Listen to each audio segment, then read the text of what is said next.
Yo, what's up, everybody? So, guys, we are going to be doing exactly what this title says here. We're going to be taking a look at the AFC South 2024 NFL draft picks, and we're going to be breaking them down and telling you how we felt about the picks.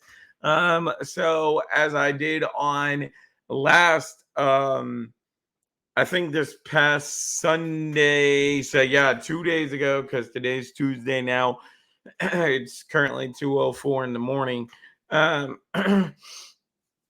but anyways, so 2 days ago on the podcast, I did the AFC East and AFC North draft picks and told you guys how I felt about those picks.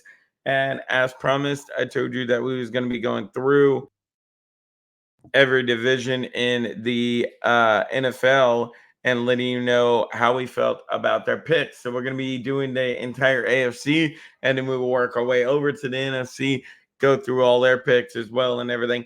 So we're going to first and foremost be taking a look at the Indianapolis Colts. If you guys are wondering why I'm looking this way, it's because my monitor, I just bought a monitor, and that's what I got the coach draft picks pulled up on.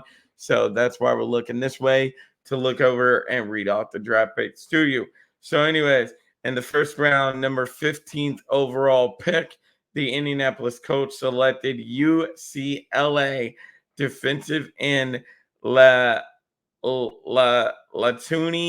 Latata, I think is how you pronounce his name. And again, I didn't know too much about this guy until I started watching tape on him. And he is a very, very quick man. It is going to be dangerous between him and DeForest Buckner this season. Trying to get in there.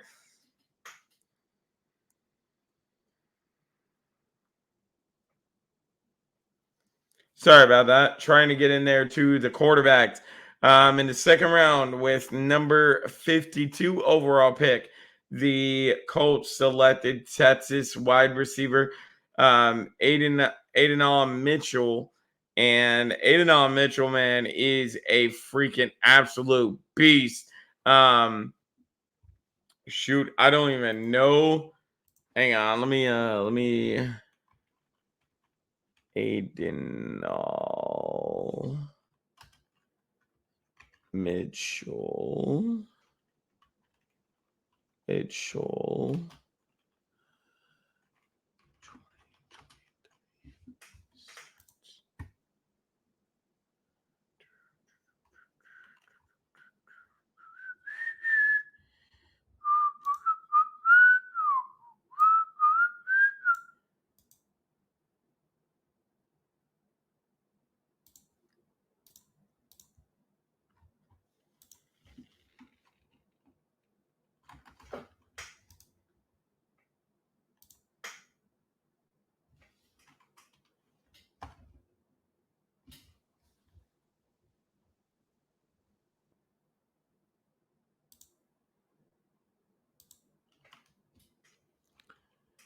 Okay, fuck it. I'm just gonna have to keep on switching back and forth.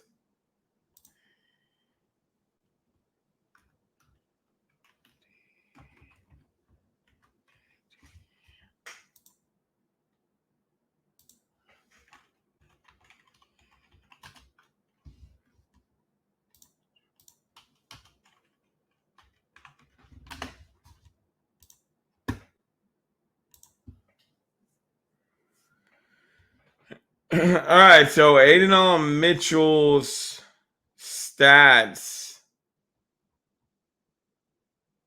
for 2023.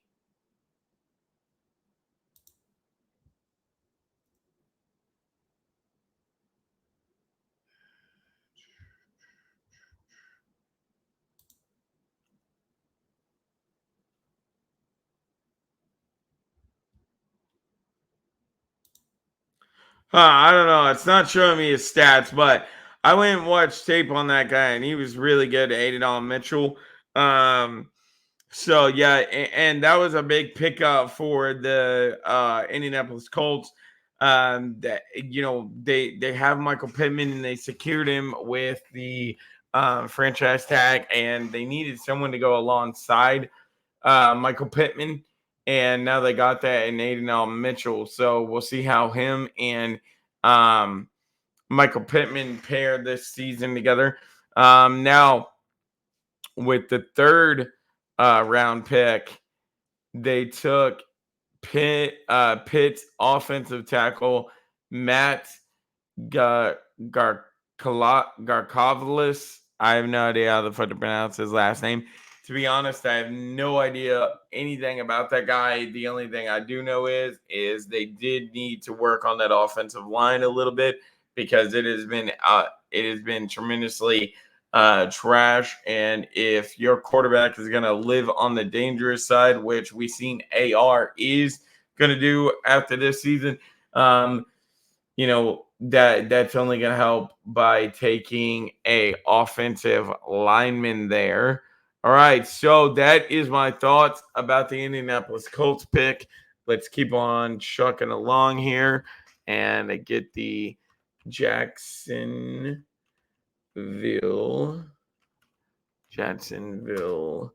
Jaguars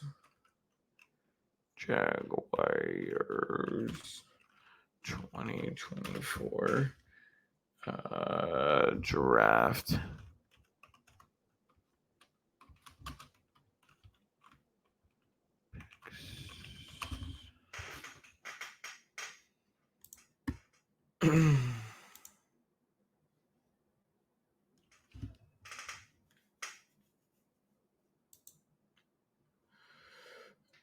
All right, so with the first pick, does this not tell what position they play?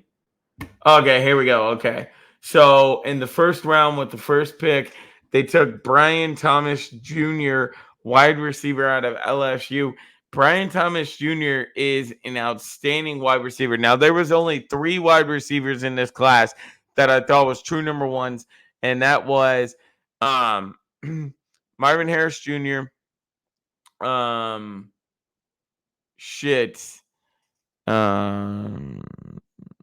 the dude out of LSU, not Brian Thomas Jr., the other guy. I forget his name now. God dang it. Malik something. Malik Neighbors. There it is. Malik Neighbors. Marvin Harris Jr., Malik Neighbors, and Romeo Odunze was the only 3 true number 1 wide receivers in this class to me. Now, Brian Thomas Jr. is a true number 2, and I really, really like what I've seen from his tape. But he's a true number 2, and that's all the Jacksonville Jaguars need him to be, is a true number 2, because they already have a true number 1 in Christian Kirk. So basically, essentially what they did is they said, hey, fuck you, Calvin Ridley. We got you because we thought you were going to be our true number 1. But indeed, it's Christian Kirk at true number 1, so we don't need you. Got rid of him and got Brian Thomas Jr. He's younger, and I don't know if he's as good as Calvin Ridley, but he's younger than Calvin Ridley, and he's a true number 2, which is what Calvin Ridley would have been on that team. So, yeah. Anyways, when round number 2 with pick 16, which equals up to 48, they took Mason Smith, defensive tackle out of LSU. I got to be honest, I don't know much about him. So I'm not going to try to say anything there. With their third round pick 33, which is essentially 96, they took Jerron Johnson, cornerback out of Florida State. Again, I don't know too much about this guy. So essentially, they took 2 defensive players and 1 offensive player.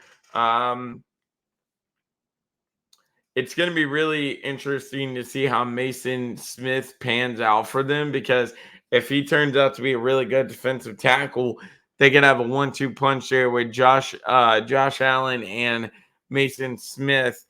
And I feel like that's the right thing to go with cornerback in round 3 there, because we've seen how trash their secondary was for the Jacksonville Jaguars. So yeah. Anyways, trucking along here.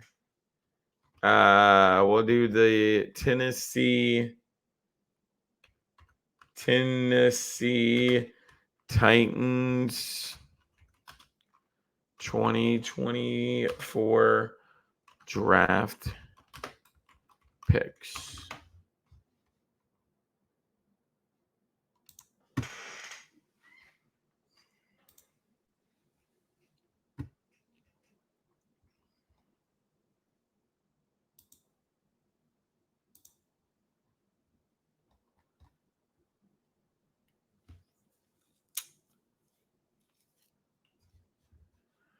All right, so with the first pick in the first round, or not first pick, sorry, with their first round pick, 7th overall, they took Alabama's offensive tackle CJ Latham. And again, I said it draft night, and I'll say it again. That was a great fucking pick by the Tennessee Titans.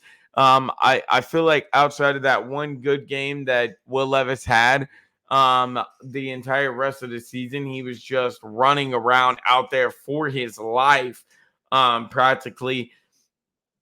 So that was a really, really outstanding pick there to go offensive tackle right away.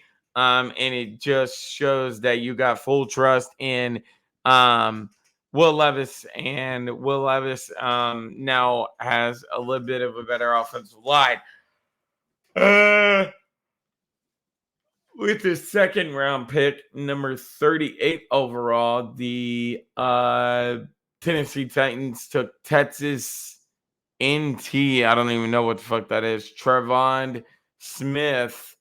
I don't know what the hell he plays, but okay. With their 4th round pick, they took North Carolina's linebacker, Cedric Gray. Again, I don't know too much about these names. Maybe that's what they needed.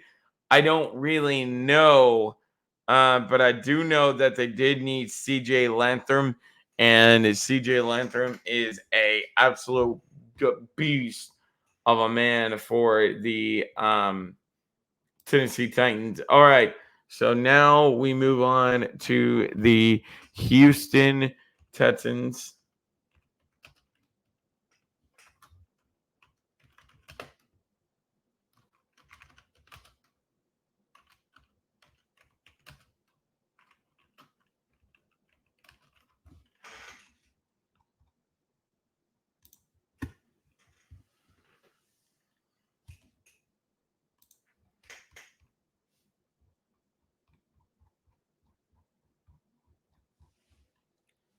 Okay, that is not what I wanted.